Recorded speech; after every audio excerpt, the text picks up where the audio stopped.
Une reine sous le feu des rivalités. Hollywood est un monde où les étoiles naissent dans la lumière et s'éteignent dans l'ombre. Un regard jaloux, un rôle volé, une rumeur murmurée dans les coulisses peut suffire à briser une carrière. Personne ne le sait mieux que Sophia Loren, l'icône italienne qui a régné sur le cinéma mondial avec sa beauté envoûtante et son talent brut. Pendant des décennies, elle a captivé les écrans, de Rome à Hollywood, incarnant la grâce, la force et la passion. Mais derrière les paillettes, une guerre silencieuse faisait rage. Des rivalités, des trahisons et des scandales ont menacé de réduire en cendres son héritage. Aujourd'hui, à 90 ans, Sophia Loren ne se tait plus. Dans une série de révélations bouleversantes, elle désigne les 5 acteurs qui, par leurs actions, leurs mots ou leur silence, ont failli détruire sa carrière. De l'amour interdit avec Cary Grant à la tension glaciale avec Charlton Heston, en passant par le regard assassin lancé à Jayne Mansfield, cette histoire est celle d'une femme qui a combattu pour sa place dans un monde impitoyable. Préparez-vous à découvrir les coulisses d'une légende, où chaque victoire a eu un prix. Cary Grant, l'amour interdit qui a brisé son cœur. La plus grande tragédie de Sophia Loren ne fut pas un film raté ou une critique cinglante, mais un homme, Cary Grant, l'acteur légendaire dont le charme magnétique a bouleversé sa vie. Leur histoire commence en 1956, sur le tournage de The Pride and Passion, La Flamme et la Chair. Sophia, alors âgée de 21 ans, était une étoile montante du cinéma italien, encore novice à Hollywood, apprenant l'anglais avec difficulté et profondément attachée à ses racines napolitaines. Cary Grant, lui, avait 52 ans, une icône intouchable, marié à sa 3e épouse, Betsy Drake, et auréolé de rôles dans des classiques comme North by Northwest. Dès leur première rencontre, l'alchimie fut indéniable. Quand j'ai vu son profil inimitable à la porte, j'ai cru que j'allais m'évanouir, confia Sophia des années plus tard. Il était exactement comme à l'écran. Charmeur, élégant, presque irréel. Malgré leurs différences d'âge et leurs engagements respectifs, Sophia était secrètement fiancée au producteur Carlo Ponti. De 22 ans son aîné, leur attirance fut immédiate. Cary poursuivit Sophia avec une passion presque mystique, lui envoyant des lettres enflammées, des bouquets de fleurs quotidiens, et même 2 bracelets en or gravés de mots tendres, « Ceux-ci te protégeront ». Dans une lettre, il écrivit « Pardonne-moi, cher enfant, je te presse trop. Prie, et moi aussi je prierai jusqu'à ce que nous nous revoyions. Adieu, Sophia. Cary ». Ces mots, empreints de romantisme, firent naître en elle l'espoir d'un avenir commun. Cary parlait de divorcer de Betsy Drake, de construire une vie avec elle. Sophia, jeune et amoureuse, y crut. Elle voyait en lui l'homme tendre de ses rôles, un héros noble prêt à tout pour elle. Mais Hollywood est un monde d'illusions. En 1957, alors que Sophia attendait que Cary tienne ses promesses, une lettre dévastatrice arriva, signée Betsy Drake. « Tu n'étais qu'un rôle secondaire dans sa vie, et ta scène avec lui est terminée », écrivait-elle, froide et implacable. Pour Sophia, ce fut un coup de poignard. Elle comprit en une nuit que l'homme qu'elle aimait jouait un rôle, non seulement à l'écran, mais dans sa vie. « J'ai cru que les hommes pouvaient être aussi tendres que leurs personnages », confia-t-elle. Mais Cary jouait, et moi, j'étais sincère. Brisée, Sophia se tourna vers Carlo Ponti, qui la courtisait depuis des années. Par résignation plus que par passion, elle accepta sa demande en mariage. Mais ce choix déclencha une nouvelle tempête. Ponti, encore marié selon la loi catholique italienne, organisa un mariage secret par procuration au Mexique en 1957. Le Vatican condamna l'union, accusant Sophia de bigamie. Ostracisée en Italie, elle fut contrainte à l'exil en France et en Suisse, sa réputation ternie par le scandale. Ce qui aurait pu être un mariage glamour avec Cary Grant devint une vie marquée par la controverse. Le tournage de Houseboat, la blonde explosive, en 1958 aggrava la blessure. Le rôle principal, initialement écrit pour Betsy Drake, fut attribué à Sophia à la demande de Cary. Ce remplacement, perçu comme une trahison publique, fit scandale. La presse surnomma Sophia « briseuse de ménage » et les producteurs, craignant la polémique, commencèrent à l'éviter. Le réalisateur Melville Chavelson admit que la tension sur le plateau était palpable. La chimie entre eux était trop réelle, mais elle rendait le film ingérable, déclara-t-il.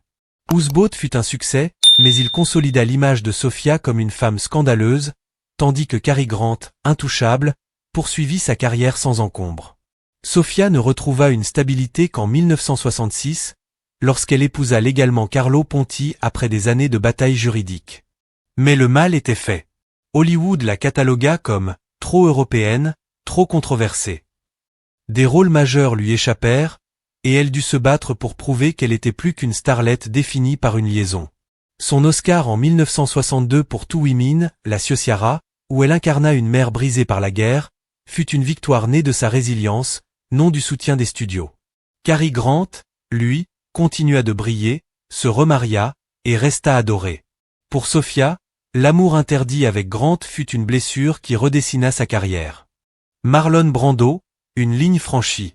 Sophia Loren a affronté bien des défis, mais aucun ne fut aussi douloureux que son affrontement avec Marlon Brando sur le tournage de A Countess from Hong Kong en 1967. Réalisé par Charlie Chaplin, ce film promettait d'être un chef-d'œuvre, une comédie romantique glamour, réunissant deux géants du cinéma. Brando, l'icône rebelle de On Waterfront et à Streetcar Named Désir, avait redéfini l'art du jeu d'acteur. Sofia, auréolée de son Oscar, était à l'apogée de sa carrière. Le monde attendait une alchimie explosive. Ce qu'il obtint fut un désastre, marqué par une violation qui laissa des cicatrices durables. Dans ses mémoires, Yesterday, Today, Tomorrow, My Life, Sofia raconte un incident qui changea tout. Lors d'une répétition, Brando posa ses mains sur elle sans son consentement. « Je me suis retournée calmement », écrit-elle. « Comme un chat caressé à rebrousse-poil, j'ai soufflé, n'ose plus jamais recommencer. Jamais !» Son regard, perçant et intrépide, réduisit Brando au silence. Pour la première fois, l'acteur intouchable sembla vulnérable, presque honteux. Il ne tenta plus jamais, mais le mal était fait. L'incident empoisonna leur relation. Brando, connu pour son arrogance et ses retards, devint ingérable. Chaplin lui-même le réprimanda pour avoir fait attendre l'équipe. Les scènes, censées rayonner de romantisme, dégageaient une froideur palpable.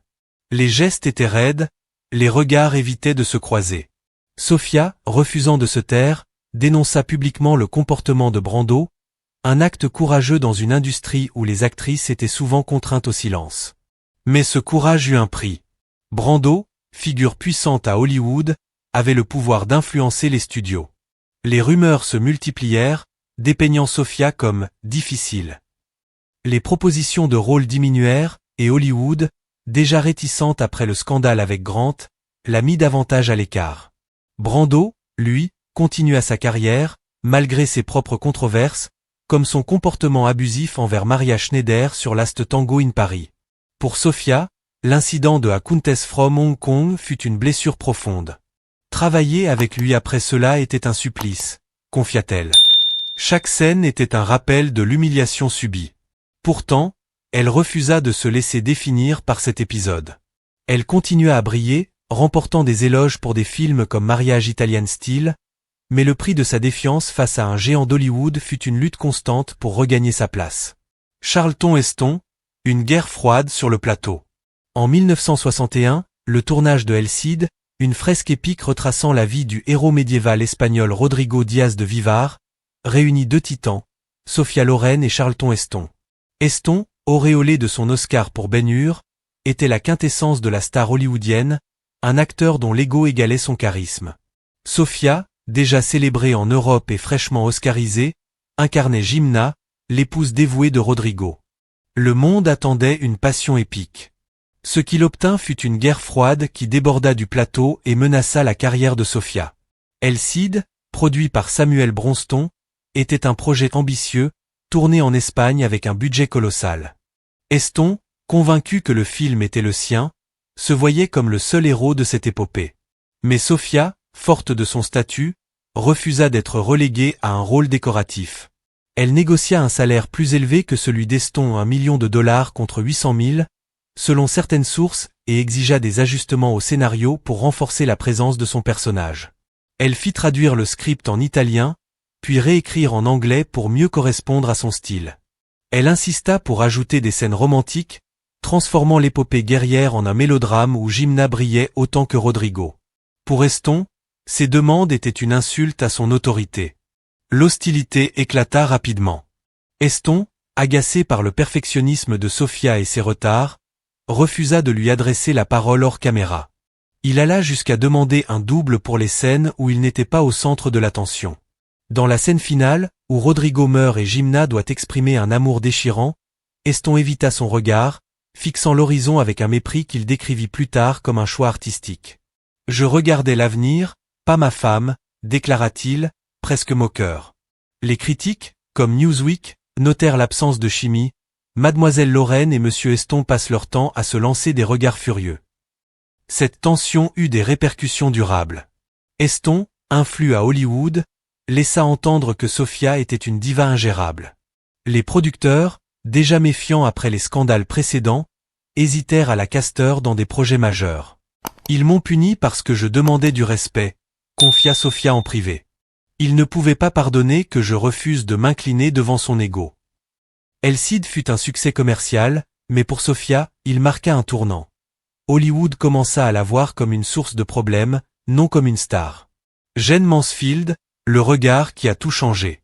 L'une des images les plus iconiques de l'histoire d'Hollywood est une photographie prise en 1957, lors d'une soirée à Beverly Hills. Sophia Loren, alors âgée de 22 ans, lance un regard assassin vers le décolleté plongeant de Jane Mansfield. Ce cliché, immortalisé comme le « side-eye » ultime, est devenu un mème mondial.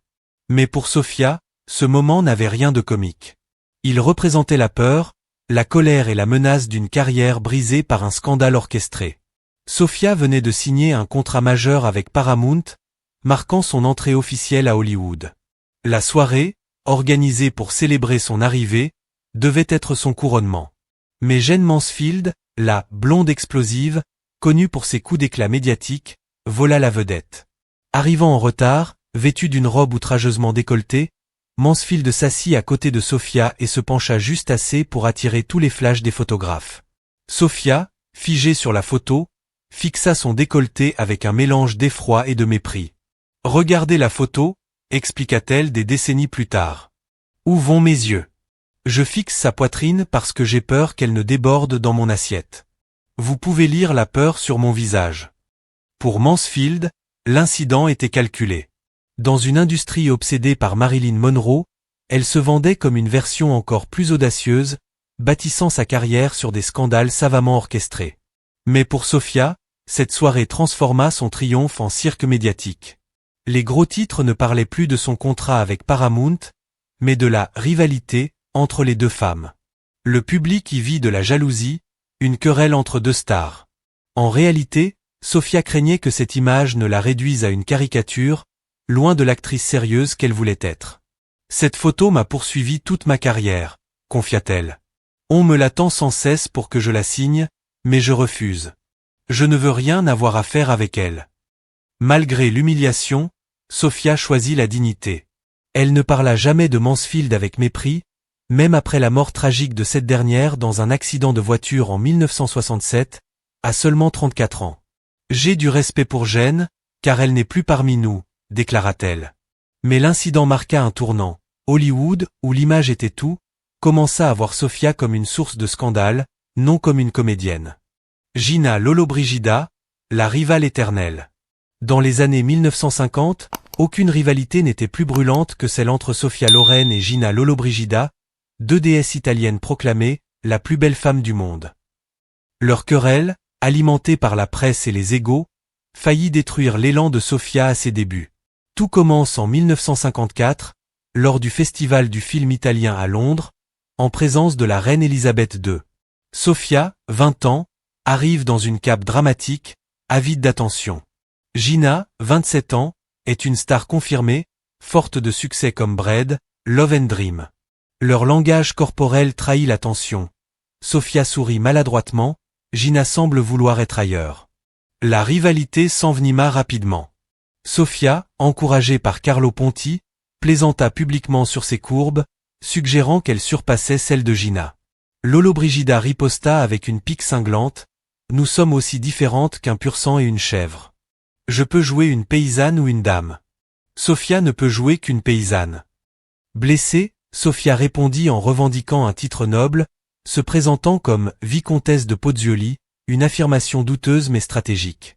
La querelle atteignit son apogée lorsque Sofia remplaça Gina dans Braid, Love and Jealousy après que cette dernière eut exigé un cachet trop élevé. Sofia, acceptant un salaire modeste, devint la nouvelle coqueluche du cinéma italien.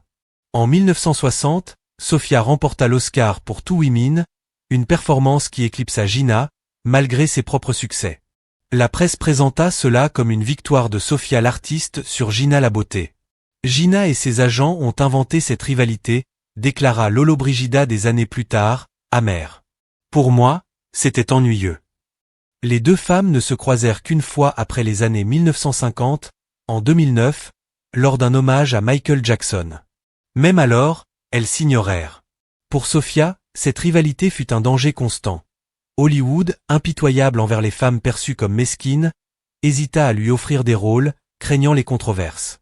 Une légende forgée dans l'adversité. À 90 ans, Sophia Loren regarde en arrière avec une sagesse teintée de douleur. Cary Grant lui a brisé le cœur, Marlon Brando l'a humilié, Charlton Heston l'a méprisé, Jane Mansfield l'a éclipsé, et Gina Lollobrigida a tenté de l'écraser. Pourtant, elle a survécu. Son Oscar, ses performances dans Two Women, Mariage Italian Style et Sunflower, et sa capacité à transcender les scandales ont fait d'elle une icône intemporelle. En janvier 2023, à la mort de Gina Lollobrigida à 95 ans, Sofia surprit le monde par sa grâce. Chère Gina, ta lumière brillera toujours dans nos cœurs. Je t'aime. L'histoire de Sofia Loren nous force à nous interroger. Peut-on savourer un film en connaissant les tensions qui se jouaient en coulisses? Les légendes doivent-elles être célébrées pour leur art ou pour les batailles qu'elles ont menées? Qu'en pensez-vous? Partagez vos réflexions dans les commentaires, likez et abonnez-vous pour découvrir d'autres histoires cachées du cinéma. Car Sofia Loren n'est pas seulement une star. Elle est la preuve qu'une femme peut triompher, même lorsque le monde veut la faire tomber.